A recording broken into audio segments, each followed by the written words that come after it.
పూరా లోకల్. నమస్తే, welcome to పూరా లోకల్. నేను మీ Yogi Bolloju. Mid day meal scheme. ఈ స్కీమ్ పేరు చెప్తే మనకి గుర్తొచ్చేది ప్రభుత్వ పాఠశాలలు.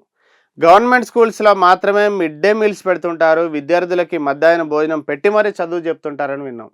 అయితే తెలంగాణ సర్కార్ మాత్రం ఒక కొత్త ప్రయోగం చేయబోతోంది. అదే ఇంటర్మీడియట్ విద్యార్థులకు మిడ్ డే మీల్. ప్రభుత్వ ఇంటర్ కళాశాలల్లో మాత్రమే విద్యార్థులకు మధ్యాహ్న భోజనం పెట్టాలని చెప్పి దానికి ప్రతిపాదనలు సిద్ధం చేసింది. రేపో మాపో కూడా దాన్ని అమలు చేయడానికి యోచిస్తూ ఉంది. దానికి సంబంధించిన వార్త అంటూ చూద్దాం. ఇంటర్ స్టూడెంట్లకు మిడ్ డే మీల్స్. గవర్నమెంట్ కాలేజీల్లో వచ్చే అకాడమిక్ ఇయర్ నుంచి అమలుకు సర్కారు చర్యలు. రాష్ట్రంలోని సర్కారు జూనియర్ కాలేజీల్లో చదివే విద్యార్థులకు మిడ్ డే మీల్స్ పెట్టాలని ప్రభుత్వం భావిస్తుంది. ఈ స్కీమ్ను వచ్చే విద్యా సంవత్సరం నుంచి అమలు చేయాలని డిసైడ్ అయింది. సర్కారు పెద్దల ఆదేశాలతో ఇంటర్మీడియట్ కమిషనరేట్ అధికారులు ఇందుకోసం ప్రతిపాదనలు రెడీ చేశారు. త్వరలోనే సర్కారుకు సమర్పించనున్నారు. రాష్ట్రంలో 425 సర్కారు జూనియర్ కాలేజీలు ఉండగా వాటిలో 1,30,000 మంది వరకు చదువుతున్నారు. సర్కారు కాలేజీల్లో చదివే విద్యార్థులంతా పేద విద్యార్థులు, ముఖ్యంగా దూర ప్రాంతాల నుంచి వచ్చే వాళ్ళు ఉండడం వల్ల ఈ విద్యార్థులకు మధ్యాహ్న భోజనం లేక ఇబ్బందులు పడుతున్నారు. మరోపక్క సర్కారు కాలేజీల్లో అడ్మిషన్లు కూడా తక్కువగా రావడం, వచ్చినా కూడా అటెండెన్స్ చాలా తక్కువగా ఉండడం, ఇవన్నీ కారణాలు ఉండడం వల్ల దీనిపైన సర్కారు పెద్దలు ఆరా తీయగా దీనికి మిడ్ డే మీల్స్ లేకపోవడం ఒక కారణంగా అధికారులు గుర్తించారు.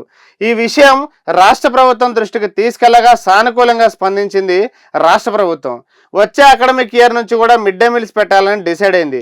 అయితే దీనికి సంబంధించి ఈ మిడ్ డే మీల్స్ నిర్వహణ ఏర్పాట్లు, బడ్జెట్పై ఇంటర్మీడియట్ అధికారులు కసరత్తు చేశారు. ఒక్కో విద్యార్థికి ఒక పూటకు కనీసం 20 రూపాయల నుంచి 23 రూపాయల వరకు కూడా ఖర్చు అవుతున్నట్టు ఒక అంచనా వేశారు. ఈ లెక్కన ఏటా సుమారు 110 కోట్ల నుంచి 120 కోట్ల వరకు ఖర్చు అవుతాయని ఒక అంచనా వేశారు. అయితే త్వరలోనే దీన్ని సర్కార్కు నివేదించనున్నారు. కాగా కార్మికులను నియమించి కాలేజీల్లోనే పిల్లలకు వండి పెట్టాలా, లేదా అక్షయ పాత్ర, మన్నా ట్రస్ట్ లాంటి స్వచ్ఛంద సంస్థలకు బాధ్యతలు అప్పగించాలా అనేది కూడా ఆలోచిస్తూ ఉంది. దాని మీద ఇంకా నిర్ణయం తీసుకోలేదు. ఈ 2 ప్రతిపాదనలను ఇంటర్ విద్యాశాఖ అధికారులు రెడీ చేసినట్టు తెలిసింది.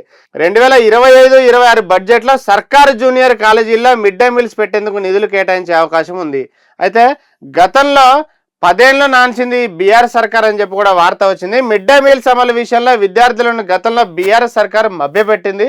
2018లోనే అప్పటి విద్యాశాఖ మంత్రి నేతృత్వంలో మంత్రులతో కమిటీ కూడా వేశారు. సర్కారు జూనియర్ కళాశాలతో పాటు డిగ్రీ, పాలిటెక్నిక్, ఐటీఐ లాంటి కళాశాలల్లో కూడా అన్ని కాలేజీల్లో చదివే 4 లక్షల మందికి కూడా మిడ్ డే మీల్ స్కీమ్ను అమలు చేస్తామని ఆ కమిటీ ప్రకటించింది. 2020లో అప్పటి సీఎంగా ఉన్న కేసీఆర్ కూడా అదే సంవత్సరం నుంచి ఇంటర్ స్టూడెంట్స్కు మిడ్ డే మీల్స్ ప్రారంభిస్తామని ప్రకటన చేశారు. కానీ ఆ తర్వాత 4 ఏళ్లలో కూడా దీన్ని అమలు చేయలేదు. కాబట్టి ఈసారి సీఎం రేవంత్ రెడ్డి యొక్క సర్కారు కూడా తెలంగాణ రాష్ట్రంలో ఇక నుంచి ఖచ్చితంగా మేము ఇంటర్ కాలేజీల్లో ఉన్నటువంటి విద్యార్థులకు మిడ్ డే మీల్స్ స్కీమ్ని అమలు చేసి తీరుతామని చెప్పి కూడా ప్రకటించారు. ఇవి ఇప్పటివరకు ఉన్న అప్డేట్స్. మిగతా అప్డేట్స్ కోసం చూస్తూనే ఉండండి పూరా లోకల్.